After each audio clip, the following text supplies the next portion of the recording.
একবার শুধু কল্পনা করুন, ঘন জঙ্গল আর তার গভীরে লুকিয়ে থাকা পাথরের বিশাল এক শহর। একসময় যেখানে ছিল মানুষের কোলাহল, আজ সেখানে শুধুই নিস্তব্ধতা। কি অদ্ভুত, তাই না? এই যে প্রাচীন পরিত্যক্ত শহরগুলো, এদের দেয়ালগুলো যেন এক রহস্যময় অতীতের গল্প বলতে চায়।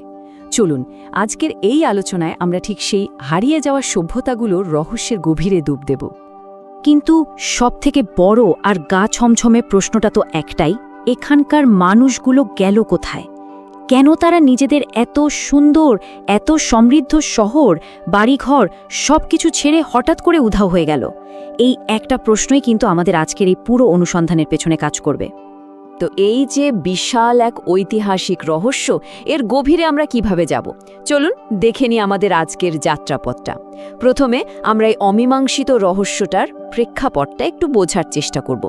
এরপর দেখব এর পেছনে কি প্রকৃতির কোনো হাত ছিল নাকি মানুষই দায়ী, আর সবশেষে আসল কারণটা খুঁজে বের করার চেষ্টা করব আর ভাবব আজকের দিনে দাঁড়িয়ে এই পুরো ঘটনা থেকে আমাদের শেখার কি আছে।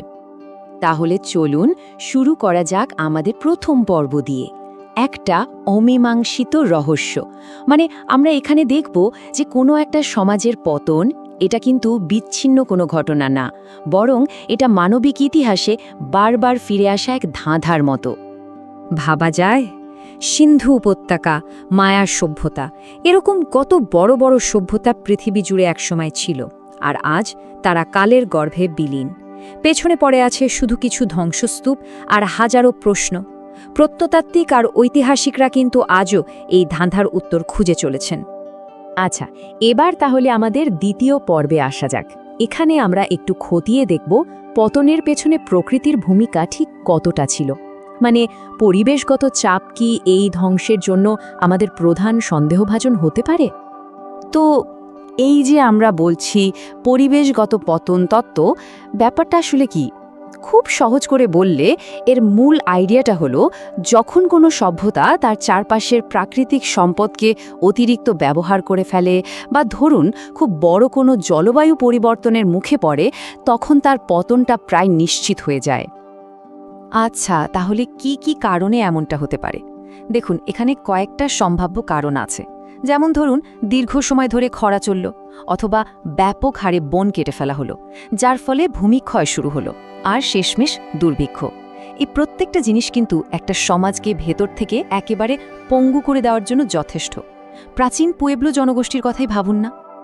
বেশ, প্রকৃতি নিয়ে তো কথা হলো, চলুন এবার একটু অন্যদিকে নজর ফেরাই। আমাদের আলোচনার ফোকাসটা এখন প্রকৃতি থেকে সরিয়ে নিয়ে আসি মানুষের দিকে, কারণ পতনের পেছনে তো মানুষেরও হাত থাকতে পারে, তাই না? কি হবে যদি কারণটা প্রকৃতি না, বরং মানুষ নিজেই হয়? হ্যাঁ, ঠিক এখানেই আসছে মানবসৃষ্ট পতন তত্ত্ব।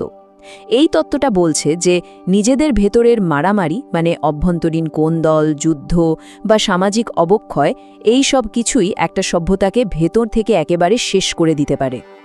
তাহলে মানুষের তৈরি এই চাপগুলো ঠিক কী রকম হতে পারে?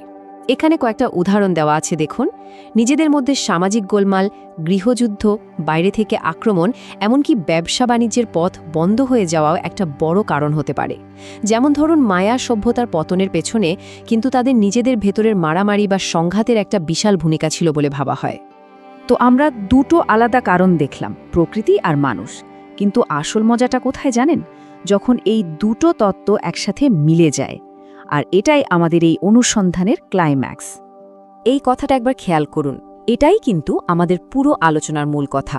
কোনো সভ্যতার পতনের পেছনে কারণ কিন্তু প্রায় কখনোই একটা থাকে না। ব্যাপারটা আসলে একটা ক্যাসকেডের মতো, মানে একটার পর একটা ধাক্কা আসতে থাকে। আর অনেকগুলো চাপ যখন একসাথে এসে পড়ে, তখন তৈরি হয় একটা পারফেক্ট স্টর্ম।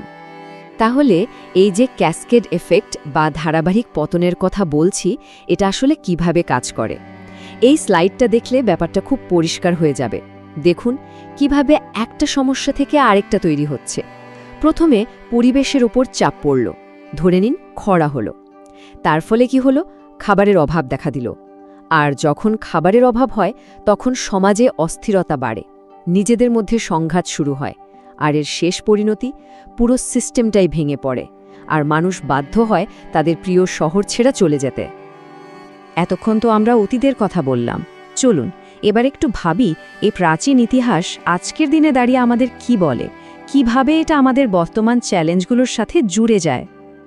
অতীত আর বর্তমানের মধ্যে মিলটা ঠিক কোথায়? এই স্লাইডটা দেখুন, কি দারুণভাবে তুলনাটা করা হয়েছে।